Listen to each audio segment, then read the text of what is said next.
болған жаш көздөр үшін достор, яңдай кабинетке кіріп сөйлеші болбойт. Бүгін 6 октябрда өлкөдө 2 бийлик толық анархия толып турган учурда bir гана сөйлешүү жолу бар. Ал көчө сөйлешүүсү. Biz көчө менен таап Бұл сіздің сұрағыңызға жоқ. Бұл кызга биздин планыбыз.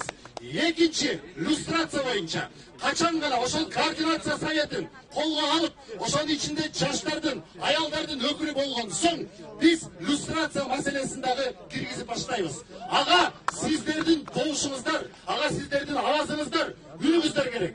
Эми достор, жалгыз бир сураныч, түнкүдөгүдөй машиналардын өрттөлүшү, мусорный бактардын өрттөлүшү, заборлордун сындырышы бир дагы болбош керек. Себеби ал силердин ата-энеңердин, бир тууганыңардын, балдарыңардын салыктарынан төлөнөт.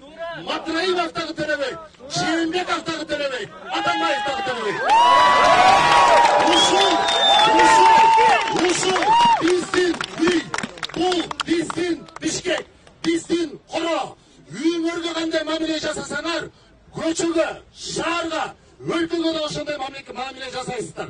Эгерде арабызда провокаторлор боло турган болсо, түрмөгө камап салсын. Мен өлтүрөм ошол кишини.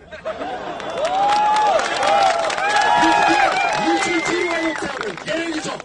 Көчө менен барып туруп азыр координация кеңешинен талап кылабыз.